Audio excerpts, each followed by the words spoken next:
It's time for Where You Live with Gene and Tony, the show that's all about owning, buying, selling, renting, and association management.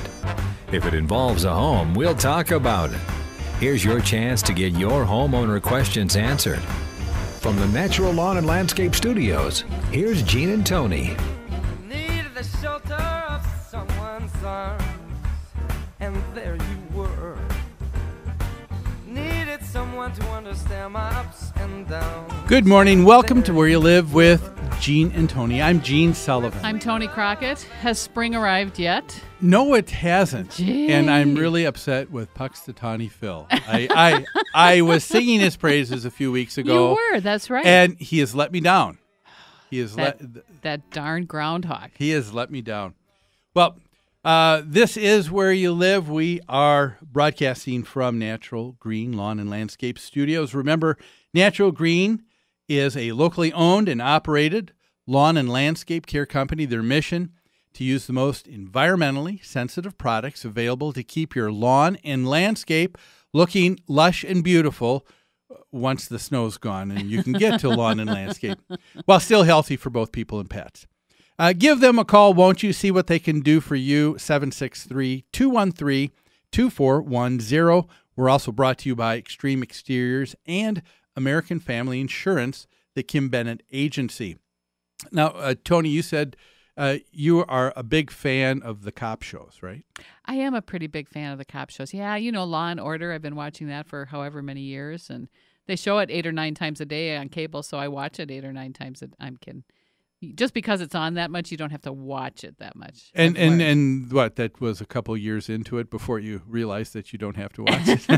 Yeah, it only took me a couple of years. But anyway, so you know this idea, when someone is reading their rights, that's called the Miranda rights. The cops have to read Miranda rights yes. to whomever they're arresting. Okay, well, our show today, folks, is going to be dealing with Miranda rights. We're going to be dealing with several stories of people who had the right to remain silent. They just didn't have the ability. So we're going to... So we're going to explain that to them? We're going to explain that to them as to a more excellent way. All right. And so we've got a lot to cover, so without further ado, let's begin with property management in the news. Property Management in the News is brought to you by Home Furniture and Abbey Floor Coverings. Their showrooms are staffed with professionals who will help you to choose what you need to fit both your lifestyle and budget. Whatever you need, chances are they'll have what you're looking for.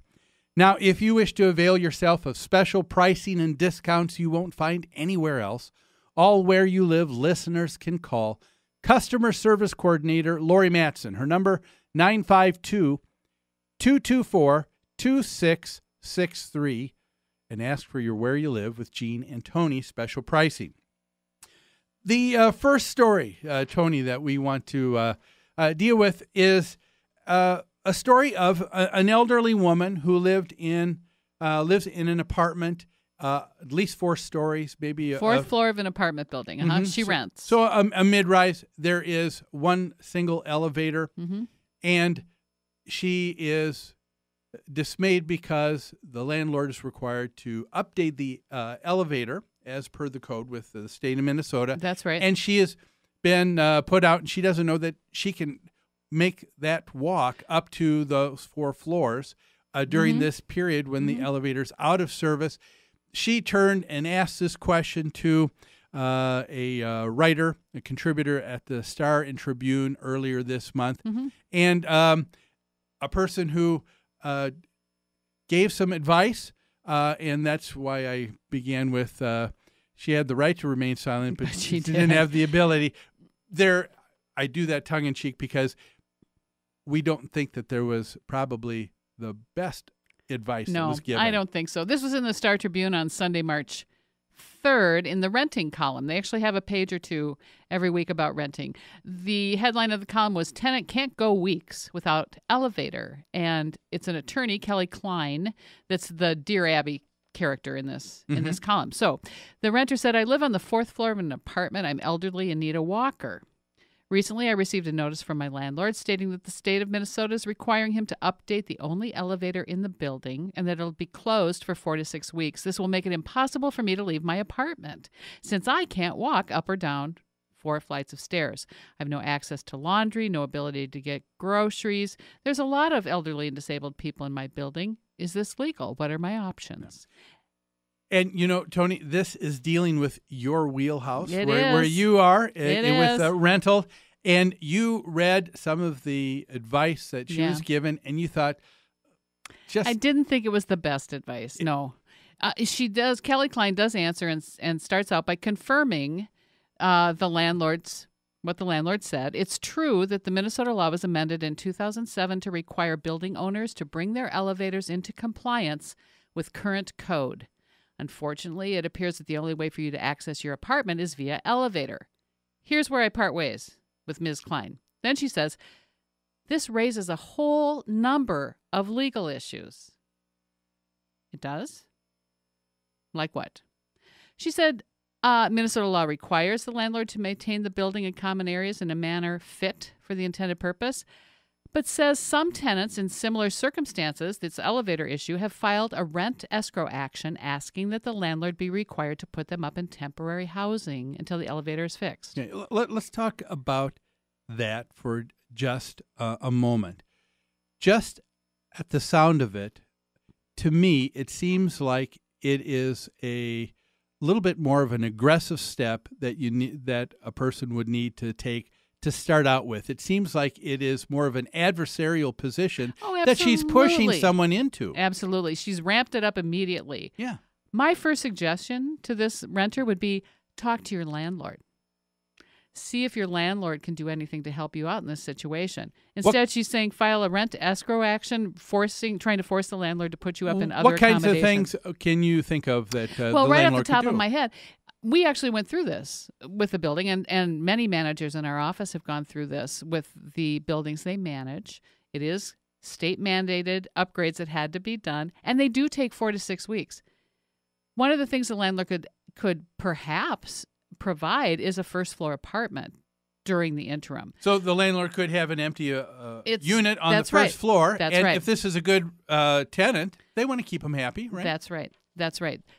If not that, if there's no accommodation on the first floor, I have had owners who were willing to pay for someone to stay elsewhere because it was, specifically in a property in St. Louis Park, that owner has owned the building since it was built in the 60s, and a couple of elderly sisters moved in the early 70s and have lived there ever since. So when their elevator upgrades were being done, he was willing to provide some alternative housing or help defray the cost of staying this somewhere was else. a faithful customer of the That's landlord right. for like 30-some years. That's too. right. And these owners were in a position where they could afford to do that. That's the other piece. So I would say my first piece of advice would be to talk to the landlord. Ms. Klein goes on to say, in addition, she doesn't say whether or not these renters have won their rent escrow action asking for alternative housing. So she just says some people have filed that. So she's throwing something out there, not really knowing whether or not this actually came true for them. That's right. And if so, that could be kind of misleading to someone. I think it is. Yeah. Then she says, in addition, you might have claims under the Federal Fair Housing Act and the Minnesota Human Rights Act because your landlord's action is unfairly affecting you. A disabled person is much more impacted by the absence of a working elevator as opposed to someone who can climb 4 flights of stairs. What do you think about that, Gene? When I hear that, what comes to my mind, it is not the landlord that has an action that's unfairly affecting the renter. The state of Minnesota has a requirement that is affecting the landlord, that's affecting the renter. Right. That's right. The landlord was fine with things beforehand. And I am all for the state of Minnesota being involved with code and code compliance when it deals with safety and safety issues. Some of our concerns with what came through this last push with the elevator code update, a number of the things that were being expected to be changed and done weren't necessarily, to my knowledge, an issue of safety at all.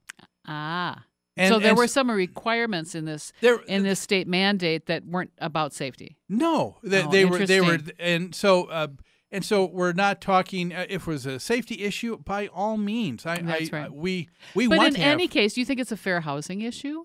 Why? Fair housing does not say that the landlord. It says the landlord has to treat everyone equitably.